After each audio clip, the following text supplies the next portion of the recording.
Hello, আসসালামু আলাইকুম guys. কেমন আছেন আপনারা? ইনশাল্লাহ খুব আমি ভালো আছি। দেখেন, আমি এখানে কাজ করতে আসছিলাম। অনেক সুন্দর একটা বাড়ি, কাতারে। উনি মনে হয় শেখ হতে পারে। দেখুন, অনেক সুন্দর, অনেক টাকা। আমাদের বাংলাদেশে হলে অনেক টাকা, বুঝছেন? এটা অনেক টাকা। আমাদের বাংলাদেশে 5টা বিল্ডিং হবে এটা একটা ঘর দিয়ে। দেখতে পারেন এখানে অনেক কিছু সামান আছে। আর অনেক পুরা এসি, অনেক ঠান্ডা, বুঝছেন? অনেক ঠান্ডা। তো দেখেন, অনেক অনেক সুন্দর, অনেক। বাসাটা অনেক সুন্দর। তো দেখতে পারেন আপনারা।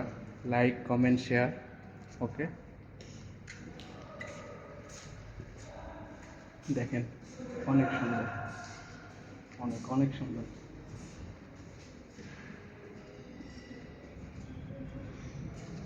আমি এখানে কাজ করছি বলতে, কোম্পানি ডিউটির পর আমি ওভার টাইম, এটা এটা আমার ওভার টাইম। ভালো, অনেক সুন্দর। দেখেন, পুরা লাইট, পুরা লাইটিং, পুরা লাইটিং, পুরা লাইটিং, অনেক সুন্দর। দেখেন, অনেক সুন্দর, পুরা লাইটিং। এটা হলো ওয়াশরুম। ওয়াশরুম এখানে বলে হাম্মাম, আরবিতে বলে হাম্মাম আর কি। তো এখানে আপনার ওয়াশরুমে বেসিংয়ে আছে, এরপরে সব কিছু। এটা গোসল, মানে ওয়াশরুম আর কি। অনেক সুন্দর, অনেক। পুরা কিছু হওয়া লাগবে না, খাওয়া দাওয়া করা লাগবে না, জাস্ট একটু ঘুমালে মন শান্তি, বাস এইটাই। দেখেন।